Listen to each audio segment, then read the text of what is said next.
Hi, friends. Every parent wants his child to be the best. But sometimes, without realizing it, parents make mistakes that leave lifelong emotional scars. Good parenting isn't about being perfect, it's about learning and improving. When my son was in 10th standard, once found less marks in Hindi language. That month I have personally taken care on Hindi language. In the next month, he got good score in that, but in English and Maths got less marks. One of my friend has prepared hourly basis timetable for his son in intermediate to get IIT seat. You can guess the outcome. If Sachin Tendulkar's father wanted him an engineer, where he was. Today I will discuss common bad parenting behaviors, their consequences, and real life examples that show why good parenting matters. One of the blunder mistake is constantly comparing your child with siblings or neighbors, saying, "Look at Sharma's son. Why can't you be like your sister?" A child who repeatedly hears comparisons begins to believe that they are not good enough. Eventually, they lose confidence and stop trying because they assume they will never meet expectations. Instead, compare your child only with their own past performance. Celebrate small improvements. Other issue is always criticizing. A student scores 95%, but parents only ask, "Where did the remaining 5% go?" The child feels disappointed instead of feeling proud. Some parents say, "You always fail. You never do anything right." Instead, you can make or you prize effort before pointing out the mistakes. Children are open minded and they want to share every good feeling.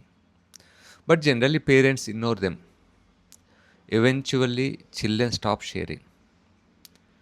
Try to spend at least 10 minutes daily with your children without judging. Children imitate parents, but the parents ignore that one. For example, parent tells child not to use mobile phones while constantly scrolling themselves.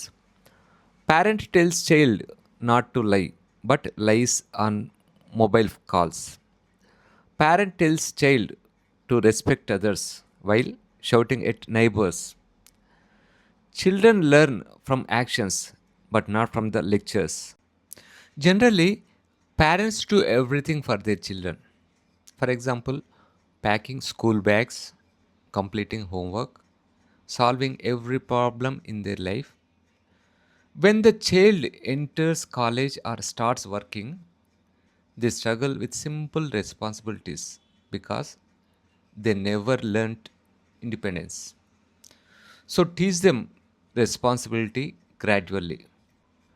Generally, parents imposes rules without explanation. There will be no discussion, no opinions, but only punishment.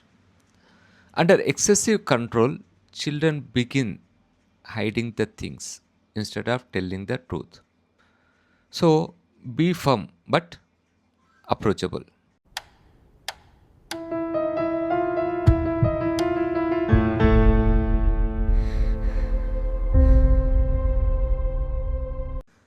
Most of the parents uses physical or emotional punishment. For example, beating, humiliating, public embarrassment, silent treatment. A child may obey temporarily but develops fear instead of respect. Long term effects include anxiety, low confidence, anger, poor relationships. Instead of saying you are useless, you can say that what you did was wrong. Children need love, encouragement, affection, and attention. Generally, parents provide expensive gadget, but rarely spend time. The child feels lonely despite having everything. Some parents forces their dreams on their children. For example, a child loves music, but parents forces him to do the engineering. Years later, for the child, there will be no passion and no happiness, which yields poor performance. Instead, guide children according to their interests and abilities. Children don't remember expensive gifts. They remember family dinners, bedtime stories, playing together, birthday hugs. The greatest gift is your presence. To be a better parent, listen patiently, apologize when wrong, praise the effort, stay calm during mistakes, spend quality time daily, lead by example. Children may not always listen to your words, but they never stop watching your actions. If you want honest children, be honest yourself. If you want kind children, show kindness. If you want disciplined children, practice discipline. If you want a good children, first become good parent. Good parent is not about perfection. It is about being present, patient and consistent. The habits children observe at home shape their character more than any lecture. When parents lead with love, respect, honesty, and responsibility, children naturally develop those qualities. Remember that your child is watching your life more carefully than listening to your advice.